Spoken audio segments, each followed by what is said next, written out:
जय श्री राम। आइए आगे सुनते हैं श्री शिव पुराण में। सती की तपस्या से संतुष्ट देवताओं का कैलाश में जाकर भगवान शिव का स्तवन करना।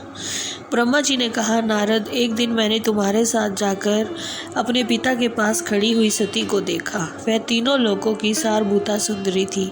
उसके पिता ने मुझे नमस्कार करके तुम्हारा भी सत्कार किया। यह देखकर लोकलीला का अनुसरण करने वाली सती ने भक्ति और प्रसन्नता के साथ मुझको और तुमको भी प्रणाम किया। नारद, तदंतर सती की ओर देखते हुए हम और तुम दक्ष के दिए हुए शुभ आसन पर बैठ गए। तत्पश्चात मैंने उस विनयशीला बालिका से कहा, सती, जो केवल तुम्हें ही चाहते हैं और तुम्हारे मन में भी एकमात्र जिनकी कामना है, उन्हीं सर्वज्ञ जगदीश्वर महादेव जी को तुम पति रूप में प्राप्त करो। शुभे जो तुम्हारे सिवा दूसरी किसी स्त्री को पत्नी रूप में ना तो ग्रहण कर सके हैं, ना करते हैं, ना भविष्य में ही ग्रहण करेंगे, वे ही भगवान शिव तुम्हारे पति हो। वे तुम्हारे ही योग्य हैं, दूसरे के नहीं।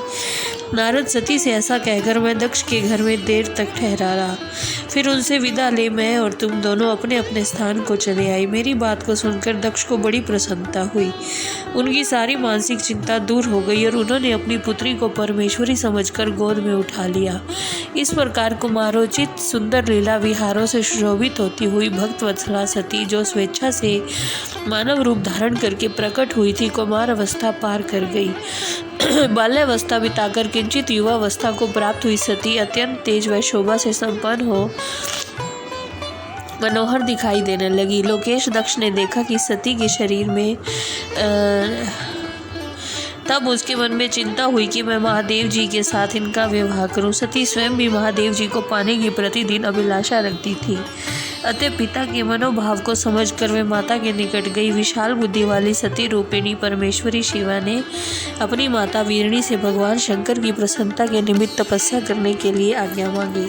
माता की आज्ञा मिल गई। अतः दृढ़तापूर्वक व्रत का पालन करने वाली सती ने महेश्वर को पति रूप में प्राप्त करने के लिए अपने घर पर ही उनकी आराधना आरंभ कर दी।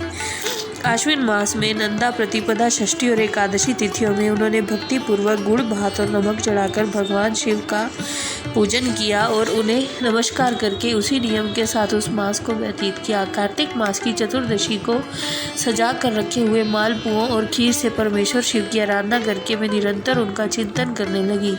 मार्गशीर्ष मास के कृष्ण पक्ष की अष्टमी तिथि को तिल, जौ और चावल से हर की पूजा करके ज्योतिर्मय दीप दिखाकर तथा आरती करके सती सारा दिन बिताती थी। पौष मास के शुक्ल पक्ष की सप्तमी को रात भर जागरण करके प्रातःकाल खिचड़ी का नैवेद्य लगा के वे शिव की पूजा किया करती थी। माघ की पूर्णिमा को रात में जागरण करके सवेरे नदी में नहाती और गीले वस्त्र से ही तट पर बैठकर भगवान शंकर की पूजा करती थी। जय श्री राम।